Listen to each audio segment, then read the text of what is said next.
At isang iglap lang po, huwag po kayo mabibigla. Napakabilis na naman, kikita-kita na naman tayo ng December na naman, at pagkatapos sasabihin na naman natin 2013. Ganun po kabilis ang panahon. Actually, sabi naman po ng Bible, pinrophesy naman po na sa huling panahon ay papadaliin ang huling panahon, ang araw. Yun po ang sabi. At wala pong kahit sino mang siyentipiko at pinakamagaling na tao ang makapipigil po sa pagkawala po ng mundo, kinagagalawan po natin. Lahat po ng bagay, ang sabi ng Bible, ay lilipas. Lahat ng bagay ay mawawala at lilipas. At ang mga anak ng Diyos na nagtiwala sa Kanya, nagsuko ng buhay sa Kanya, silang mananatiling kasama ng Panginoon. But while we're here, dito sa lupa, sabi sa Jeremiah chapter 29 verse 11, kung meron po kayong mga Bible, Jeremiah chapter 29 verse 11, isang pangasak na talata na pinangahawakan dapat natin. Napakasarap po panghawakan yung mga talata ng Panginoon. Sabi po rito, for I know the plans I have for you. Yung I is yung first person. Alam natin po yung sa English ay first person singular. I know the plans I have for you. Ang second person, yung you, yung kausap niya. Hindi po ba? So I, yung nagsasalita. Yung you, yung kinakausap. For I know the plans I have for you, declares the Lord. Sino yung nag-declare? Sino yung I na yun? Yun ay walang iba, kundi yung I am na nagsasabi. Siya yung Panginoon. Ang sabi po rin sa kasunod, plans to prosper you and not to harm you. Plans to give you hope and a future. What a great promise. What a great promise. I'll read that again. For I know the plans I have for you, declares the Lord. Plans to prosper you. Para pagpalain ko kayo, sabi ng Diyos. And not to harm you. Hindi para sirain ko kayo, hindi para saktan ko kayo. To give you hope, para bigyan ko kayo ng pag-asa and a future ng kinabukasan. Kung gusto mo maintindihan po natin sa buong, tingin po kayo na sandali sa harap, sa buong plano ng Panginoon sa atin, lahat po yan, ang endline po niyan ay maganda. Tama po ba? Ang pinakahuli, maganda yung plano ng Panginoon. Ngayon, kung meron mang nangyayari na hindi pa maganda, ang sabi ko sa isang quotation, kung hindi man maganda yan, ibig sabihin, hindi pa tapos ang Panginoon. Nag-guess po ba natin? Maliwanag po ba yun? Pagkarang hindi pa maganda yung kinalalagyan ng story ng life natin, that means God is not finished yet. And we have to believe na maganda ang plano ng Panginoon. Kaya nga napakahalaga na nandito tayo ngayon this morning because it's the beginning of the year. Ito ang unang araw. At sa unang araw ng taon na ito, can you just imagine, nandito ka kahit na tayo'y puyat kagabi, kahit na tayo ay nag-celebrate na gano'n na lamang kagabi, and yet you're still here. Para sabihin natin sa Panginoon, Lord, I know that you have a plan for me. Itong unang linggo ng 2012, gusto po natin sabihin sa inyo kung anong plano ng Panginoon sa day of nitong 2012. Saan tayo gustong dali ng Panginoon nitong 2012? At itong gagawin, itong plano natin na ito is actually for everyone. Marami rito ay nakabalik mula sa aklan, ang tagal na hindi natin nakasama, matagal na hindi natin nakita, and yet, siguro iba sa inyo ngayon lang napunta ulit dito sa matagal na panahon. You know what? God has a plan for you. Kaya bakit ka dito dinadala ng Panginoon? Bakit ka dito pinababalik ng Panginoon? May plano ang Panginoon sa inyo. Kaya I want you to take this plan as the Lord's plan for you. I-personalize po natin ito. Kabahagi po kayo ng gawain ng Panginoon. Ano yung unang goal natin this year? Number 1 is passionate spirituality. Pag sinabi natin spirituality, yung ating relasyon na tinatawag nating upward relationship, yung relasyon natin sa Diyos. At tandaan po ninyo, ang pinakamahalagang relasyon sa mundong ito ay hindi yung horizontal relationship, kundi yung ating upward relationship, yung ating vertical relationship with the Lord. Ang sabi ng Matthew chapter 6, verse 33, seek ye first the kingdom of God and His righteousness, and all these things shall be added unto you. Unahin mo lang daw ang kalooban ng Panginoon at ang kanyang kalwalatian, at lahat ng pangarap natin, lahat ng plano ng Panginoon sa atin, makakamtan mo, kapatid. Kaya lang madalas nababalitan natin, di ba? Iba yung nauuna natin, nahuli natin ang Panginoon, so hindi nagagawa yung formula, quote and quote, formula ng Panginoon. Ang formula ng Panginoon, unahin natin siya passionately. Magbasa tayo ng Bible, manalangin tayo, pumunta tayo sa church, sa Bible study. Let's pray every day. And that is seeking God. Alam niyo po, sa Panginoon, sabi ng Panginoon, seek and you shall find. Knock. Kumatok ka at ang pinto ay bubuksan. Tapos sabi ng Bible, ang sino mang lumalapit sa Diyos sa anumang paraan, hindi niya tinatalikuran. Pero tandaan po ninyo ito, ginawa na ng Diyos sa unang hakbang. Ano po yun? Pinarating niya rito sa lupa ang kanyang anak, ng Diyos Ama. Walang iba kundi si Jesus. Nasa atin ngayon yung hakbang ng paglapit. Bakit pinapanggit ng Panginoon, come unto me? Bakit yung command na seek? Ibig sabihin, yung susunod na hakbang, binigay na ng Diyos ang kanyang anak eh. Ibinigay na yung salbabida. Ganito po, listen up. Para tayong nasa gitna ng dagat, isang Titanic na barko na lumubog. Alam nyo, biglang dumating ang Panginoon. Ang ginawa ng Diyos, ibinigay na yung salbabida. Hello? Are you following me?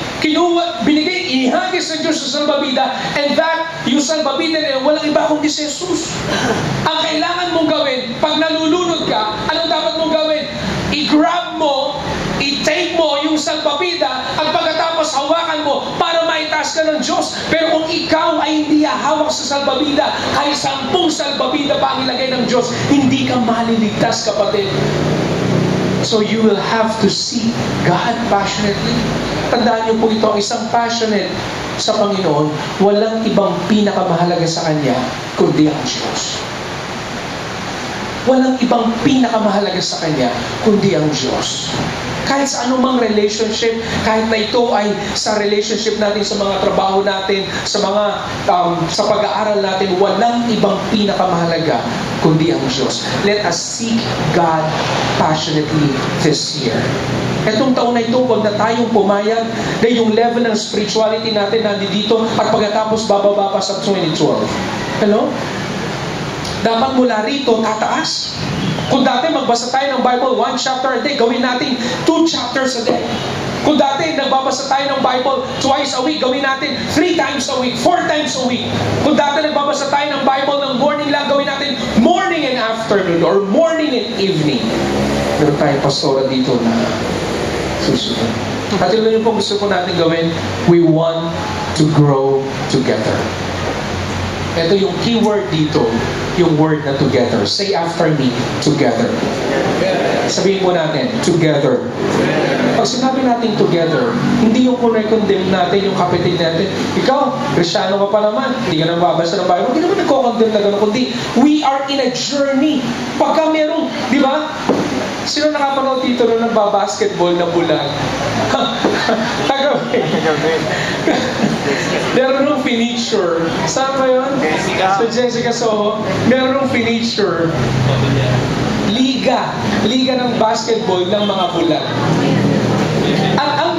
Yung bell, yung ring, di ba? Doon sa rim, at pagkatapos nandun yung bell sa likod, para yun ang kanilang susutan. And mind you, it was fantastic, it was great. Meron nag-free throw, pag ang free throw ka, i-ring yung bell para alam mo kung nasan yung rim. Nakakatuwa po, alam niyo po, nag-shoot, yung una hindi pumasok, pero muntik na, yung pangalawang free throw, pumasok. And mind you, ang score, 58 something. I was like, wow! 58 mga bulag na kaya-score. Ako nga, nag-shoot ako sa court ng kalaban eh. During liga eh.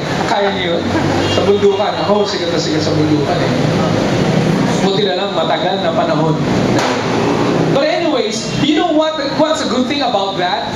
Ang ginagawa nila, nag-aakayan sila. Yung naglalaro ng basketball, kasi yung iba medyo hindi naman totally blind. Kaya yung medyo nakakalinag ng konti, sila yung hinahawakan. At ito pang matindi, pati magkalaban, humahawak yung kalaban doon sa kanyang kalaban na medyo nakakalinag ng konti. We will grow together this year. Walang maiiwan. Walang maiiwan. Huwag naman tayong pumayag na maiwan sa paglago natin sa Panginoon. Our goal for this year is this. One of the goals for this year is this. Everyone will read the Bible on daily basis. Everyone. Ito pong taon na ito, lahat po tayo magbabasa ng Bible. Meron na po ba kayo dito? Pakihawak po ito. Kung wala po kayo, taas po inyong kamay. Kayo po, kay Sister Jerlyn. Ito po, gumawa po tayo ng devotion sa loob ng bawat isang buwan, meron tayong devotion. Po, ang topic natin, Holy Spirit, for this month, ang topic natin is Holy Spirit. Lahat ng devotion natin is about the Holy Spirit. Isn't that great? Babasahin lang natin yung scripture, checkan natin yung bilog pagka natapos natin. So today, ang topic natin, ang devotion natin is John chapter 14, verse 15 hanggang 21. So, lagi ito, dala-dala ninyo, kahit nasa wallet po ito, kaya ganito ganyan kaliit, kahit ganyan lang po, ipo-fold nyo lang na ganyan, kahit nasaan po kayo, pwedeng madala. Hindi po ito pamparikit. Ha? Hindi po ito pamparikit. Anak, huwag kang pamparikit. Meron po ako rito sa wallet. Hindi po ito yun. Ito po ay ang ating daily devotion. J of Devotional Series. Tapos po, ilagay lang natin sa wallet at pagkatapos po, kahit saan kayo, mababasa po natin ito. Amen? Now, I want you to commit yourself. Let us grow together. Kahit po kayo'y kabataan pa, kumuha kayo ng isa, mag-grow tayo together sa Panginoon. Walang exempted. Wala naman akong ginawa, anak. Hindi, ito na. Ito sa'yo. Ayan, ito sa'yo. Ayaw niya magbasa ron. Let us grow together this year. Amen po ba ron? Okay lang po ba kayo? Sino rito ang nais na magbasa ng Bible everyday? Di ba tayo? Dapat lang. Ang demonyo, lahat ng paraan gagawin niyan para hindi tayo magbasa. Letter C. Everyone prays together. Everyone prays every day. Hindi lang po tayo nagpe-pray, ang goal po natin, matuto po tayo mag-meditate. Tingnan niyo po sa likod ng papel po ninyo. Sa likod po niyan, what is God telling me from my reading? Isulat lang po natin, reflection natin, ano ang tinuturo ng Panginoon sa akin? Tinuturo sa akin ng Diyos na ang banal na Espiritu ay nagbabago ng buhay. Hello? Tinuturo sa akin ng Diyos na walang imposible sa kapangyarihan ng banal na Espiritu. Tinuturo sa akin ng Diyos na ang Diyos ay nagpapagaling. Kung ano yung binasa natin, pasagutin natin dito. Anong tinuturo sa atin ng Diyos? And at the end of the day, we will have to reflect. Magugulat kayo sa mga kayang gawin ng Diyos sa buhay ninyo. Palakpakan po natin sa Diyos. So, let us grow together. Let us pray together. Let us meditate upon the Word of God. Number 2, loving relationship. Gusto po natin lalo pang lumalim ang pagmamahal natin sa isa't isa. Yung mga nandun sa kaliwa, dapat mamahalin din yung nasa kanan. Kasi kung minsan, kung saan po kayo nakaupo, dun pagka every linggo, every Sunday, yan ang posisyon ninyo. Every linggo, taglish. Di ba tuwing linggo, po, nandyan kayo, tutol. Ako budoy. Ako buyoy. Dapat dali sa munipisyo. Kayo pong nasa kanan. Yung nasa kaliwa, dapat binabati natin sila. Hello? Hindi pagkatapos sa service natin, kanya-kanya tayo umuwi. Now, the key word here is the word intentional. Pag sinabi yung intentional, ganito po yan. Nakapanood na po ba kayo ng basketball?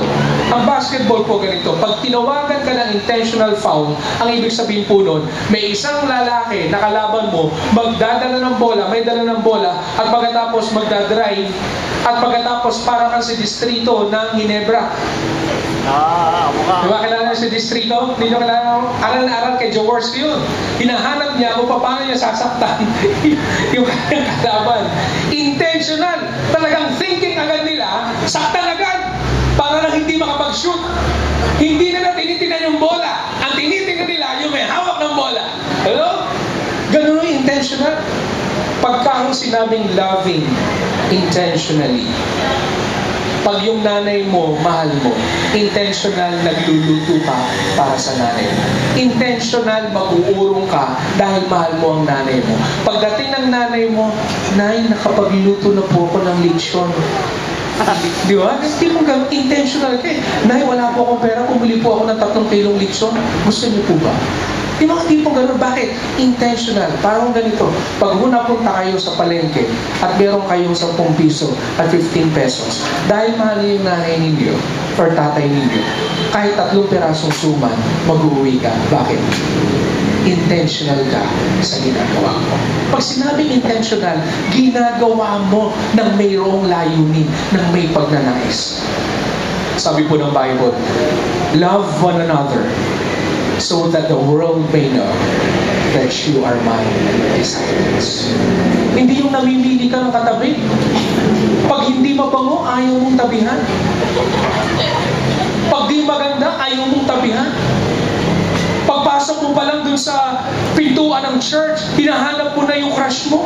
Pag gusto mo, yun ang katabi mo. Diba? Habang nagdadrums ka, nagpapakit ka pa. Titingin-tingin ka pang gano'n, tapos kunyari, pinapawisan ka, ganda. Tapos sa yabangan, isang kamay lang ang pumapalo. Kaya gano'n, yung kabila, pupunas. Gano'n. Pagka ako sinabi nating loving relationship, ito po yung tunay na loving relationship. Ang tunay na loving relationship, yung walang lumalapit, ikaw ang unang lumalapit. Hello? Meron po akong ganyan, naging kaklase mo sa GIL. College po ako may. Ang hirap po, alam niyo kung bakit? Ito pong tao na ito may sakit. Ang sakit po niya matindi. Nawiwiwi po siya nang wala po siyang control. College. Nawiwiwi po siya, wala siyang control. Ano magiging amoy? Kahit nakadiaper ka, nakadiaper pumapasok po kahit na nakadiaper ka, amoy na amoy mo talaga. Pilit na pilit po ako, talagang pinipilit ko kasi wala kang gusto tumabi. I was trying my best. Na dahil wala kang gusto kumausap, right? Pero pagka-cute, lahat gusto ko yan. Diba? Meron ka pang ballpen. Yung ballpen mo, 10 sa bag. Gusto pa makilang ng ballpen doon sa cute. Diba? Pagka yung pangit ng hirap ng ballpen, wala. Balak sa tuway mo.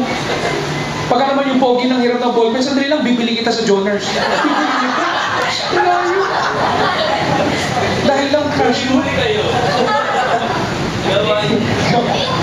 Alam niyo po, ang tunay na nagmamahal sa kabila ng kalalagayan sa buhay, mamahalin mo yung tao na yun. Amen po ba? At yun ang mga babae at lalaki na tunay na binago ng Panginoon. Binago ng Diyos ang puso. Wala nga si Jesus.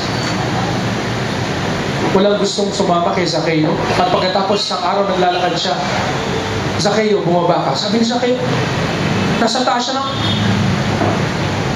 ako? Pupuntahan ako ni Jesus. At sabi ng Panginoon sa kanya, kakain ako sa bahay mo. Grabe. Kaya nung kumakain na si Jesus, listen, nung kumakain na si Jesus sa bahay nila, alam mo yung bulungan-bulungan ng tao? Bulong-bulungan ng tao? Buyoy talaga ako. Bulungan ng tao. Pag bulungan ng tao ganito, bakit si Jesus nakikikain sa pagkain ng mga masasama? Yung babae naman, minsan, babatuhin na ng maraming tao. Anong ginawa ng Panginoon? Sa kanya nilapitan at pagkatapos, tinanong siya, anong gagawin natin sa tao ito? Sabi ng Panginoon, kung sino ang walang kasalanan sa inyo, maunang bumato. Yung mga least, yung mga lost, yung mga last, sila yung inuuna ng Panginoon. Hello? Walang pinipili ang Diyos. Why? Dahil mahal ng Diyos lahat ng tao na kasama niya. Number 3, isa sa mga focuses. So number 1, passion is spirituality. Number 2, loving relationship. By the way, magkakaroon tayo ng quarterly na kainan. Kasi po madalas, pagkatapos ng service, kanya-kanya tayo uwi. Hindi ba lang tayo makapagkwentuhan po? Hindi kami umuwi last week. Hindi kayo umuwi last week. Noong Pasko, ang daming nandito, ayaw kasi uwi. Dahil takot umuwi sa bahay, parang meron silang kinakatakutan. Hindi ko alam. Naaya namin sa Maricaro, uwi na tayo. Hindi, punta muna kami sa SM. Tatago no? Pero next, itong year po na ito, gagawa po tayo ng quarterly potluck fellowship. Dadala lang tayo. Kung kaya mo iluto, tuyo, dalhin mo. Kung kaya mo iluto, pakbit, relyenong dilis. Yung mga di mo ganun, dalhin nyo lang. Kung wala na talagang madala.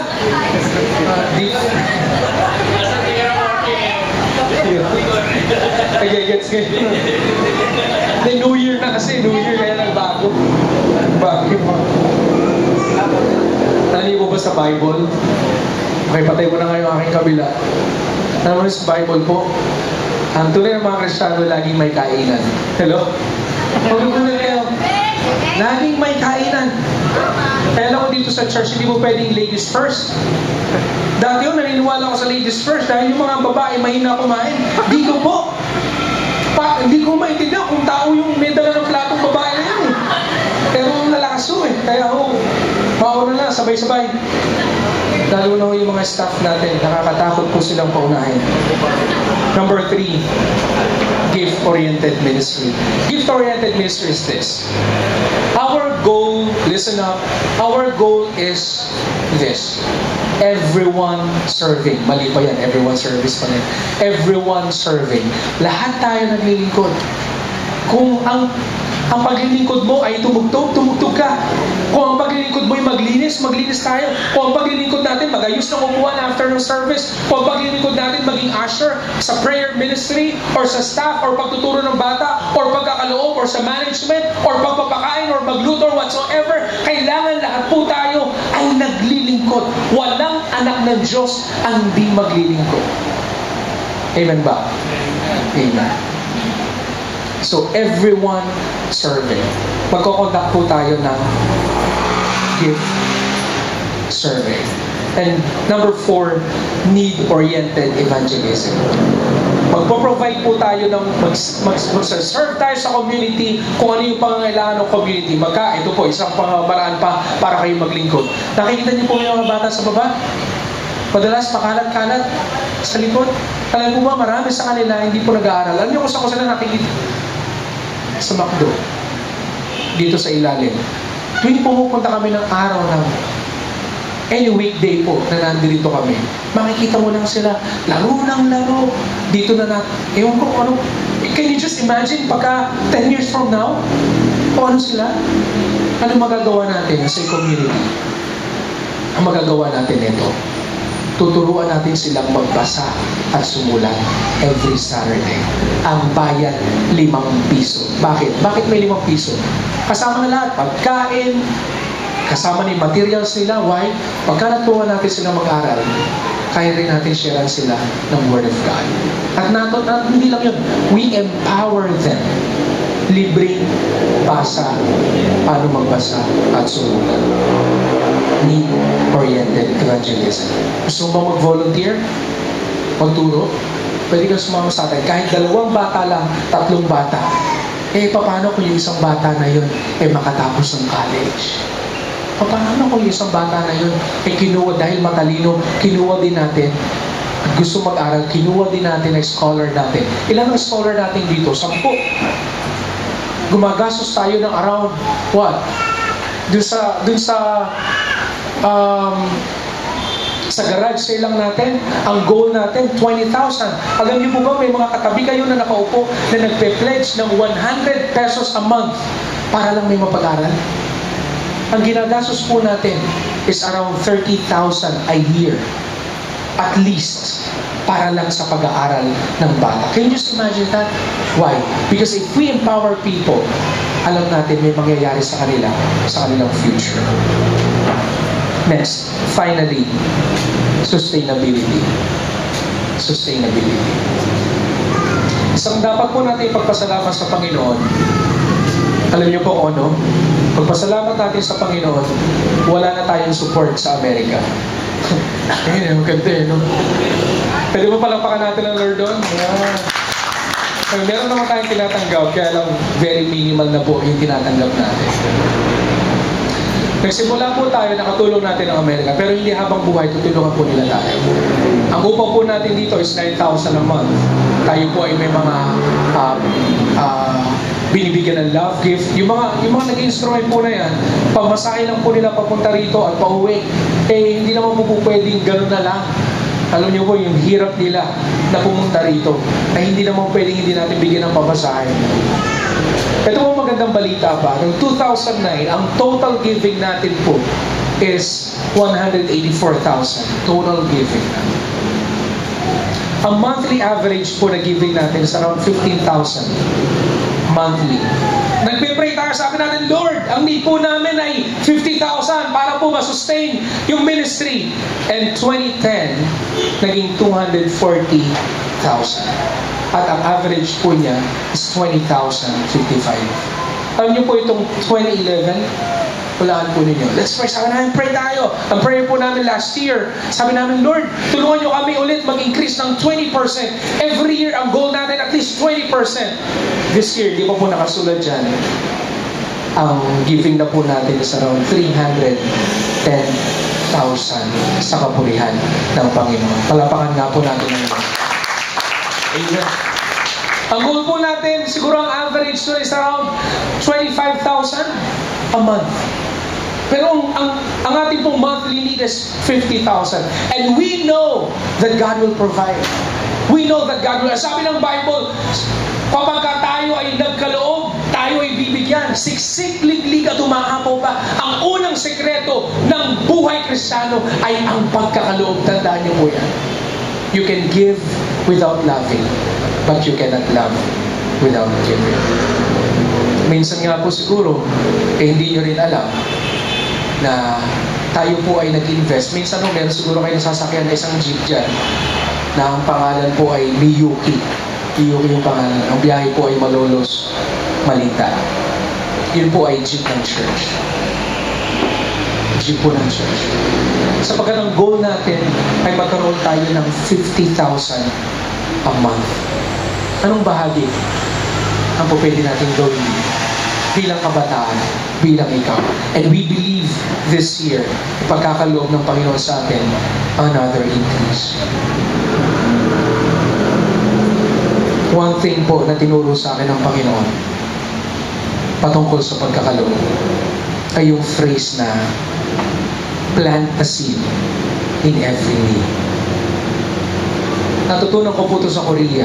Sabi ng punong pastor, let us plant a seed in every need. Pagka may pangangailangan ka, magtanim ka. Kailangan mo sa tuition ng anak mo, magtanim ka muna. Kailangan mo ng kagalingan, magtanim ka. Sabi ng pastor, nung pumunta kami sa Korea, that was 2000. Sabi niya ganun, pumunta tayo rito, pamasahe lang binayad natin. Yung church, sila nagbayad sa lahat ng pagkain natin, accommodation, etc. Totoo naman po. Grabe yung touring, grabe yung pag-asikaso sa amin ng church doon. Sabi ng pastor, ganito gawin natin. Magtanim tayo sa kanila. Tanim tayo. Ano kaya ibig sabihin nito? Ang sabi ng pastor, kunin yung wallet ninyo. Lahat kami, pastor doon. Ginawa namin wallet namin. Siyempre, dolyar ang hawak namin pera noon. Pagkatapos, sabi niya, kung ano yung pinakamalaking bill, sa wallet mo, yun ang ibigay mo. Meron akong $20 at dalawang $1. Kung mamili ako $1 o kaya $20. Pero sabi ng pastor, $20, kung ano yung pinakamalaking bill, yun ang ibigay. Pambihira naman pastor to. Pang-uwi ko yun ang tsokolate kay Malin.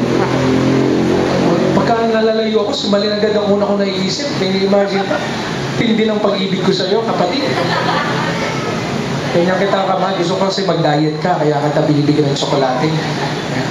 Totoo po yun. Usa kong, kasi siya lagi nagbibili ng tsokolate, hindi ka ho tatantanan yan. Kaya, alam ko, tsokolate bibilin ko noon, $20 ang chocolate. Kaya lang sabi ng pastor, let us plant a seed sa mga kapatid natin na ito. Alam mo kung ginawa ko? Nagtanim po ako. Binigay ko po yung $20. Ano namang mabibili ng $2? Wala namang mabibili ng $2. Okay lang sa akin. Total, binless ko naman ako ng church na ito. Binless ko rin sila. Alam niyo po, pagkatapos ng service, biglang may kumamay sa akin. Galing Filipino nagtatrabaho sa ibang pastor na nagpapastor sa ibang bansa. Nilapitan niya ako. Kinamayan niya ako. Pastor, sabi niya, ito para sa iyo yan. Hindi ko po kilala. At hanggang ngayon, hindi ko na maalala yung mukha. Nilagay ko sa bulsa ko, punta ako ng CR. Ako ng CR, syempre, ganyan mga pastor eh. No? Punta ako ng CR. Itingin ko po, $20. Wow! Bumalik sa akin yung $20 ko. Trust me. I was so amazed. Sabi ko, yung binigay ko, eto na agad. $20, bumalik sa akin. Tapos so paglabas ko, bigla akong sinabihan ng isang matanda, may edad na po, na nag-i-email po siya, hindi siya marunong mag-type na dahil may edad na po. Sabi niya, Gary, can you do this for me? I need to send an email for my wife. So ako yung taga-email niya, nasa Korea kami. Pagkatapos so, sabi niya sa akin, come with me. Meron ako isang kasama, come with me. Kaming dalawa na, pumunta kami sa room niya. Pagdating namin sa room niya, sabi niya, Gary, tapos isang ko kasama, here's the picture of my wife and my family. Pinakita niya sa akin yung picture ng asawa niya at saka ng kanyang anak. Kasi yan yung sinesendan ko ng email. Yan yung ini-email ko, sabi niya gano'n. Taga Sacramento, California. Taga Sacramento. Pagkatapos so, bago kami umalis, sabi niya, Gary, pagkatapos yung keyboardist ng Word of Hope, sabi niya, kalimutan ko na yung pangalan nun, here's for you, a gift for you. Binigyan niya ako at binigyan niya rin siya ng $10. Tumubo pa yung $20 ko. Kaya nung pagdating ko po nun dito, isang bag po ng chocolate, kung maalala nyo mali, isang bag po ng chocolate ang uwi ko po nun. Bakit? Yung $20 naging $30. Ito pang matindi. Noong 2006, ako po inaatasan ng brethren na sumama kay Pastor Paul na pumunta sa Hawaii. 2006. All expenses paid. Pagdating ko po sa airport, pagbaba namin sa airport, merong mga tao na nakahawak. Welcome, Pastor Paul and company. Akala ko po ako yung the company. Company. Ano? Pagkita ko na sa may hawak na isa, kalbo, dun sa may banner. Alam niyo po kung sino? Yung nagbigay sa akin ng $10. Nakita ko siya ulit doon sa Hawaii. Kami pala ay pupunta dun sa church nila. Hallelujah. Sabi ko sa kanya, bro, I have to tell you this. Do you remember na binigyan mo ako ng $10 nung tayo ay nasa Korea? Nagkamulatan pa kami. Ang tawag sa akin noon, Fidel Castro. Kay Castro. Kailan niyo si Fidel Castro, di ba? Sa Cuba. Kalabang mortal ng Amerika yun. Fidel Castro ang tawag sa akin. Pero sabi ko po sa kanya, nagkita po kami, thank you so much. Binless niya ako. Alam niyo po, ang ginawa ko naman, pagdating ko naman sa Hawaii, binalik ko yung blessing sa kanya. Siya naman yung binless ko. Minsan nga, dinala pa ako sa tabi ng dagat. Grabe, ang libre, lugar. Tapos, nakarating pa siya sa bahay ni Lola Grace nung pumunta na siya ng Sacramento. Pagbalik ko ng California, nandoon din siya. Inaya ko siya pumunta sa Stockton at nagkita ulit kami sa Stockton na rin siya nila Lola Grace. Plant a seed in every year. This year, increase our faith. Kung dati ang kaya mo lang ibigay yung 5%, increase your faith sa sa Panginoon. Finally, number 1, expect great things from the Lord this year. Wow! Mag-expect ka ng great things. Ang Diyos po natin hindi lang ganyan kaliit. Hello? Yung mga bagay na hindi mo kayang isipin, kaya mong gawin yun dahil sa lakas ng Panginoon na ibibigay niya sa atin. Kung sa'yo lang magagaling, wala. Limited talaga tayo. But God is a God of miracles. Are you following me? God is a God of miracles. So expect great things from the Lord. Number 2, and finally, do great things for the Lord. Huwag ka lang mag-expect. Do great things for the Lord. Shall we pray?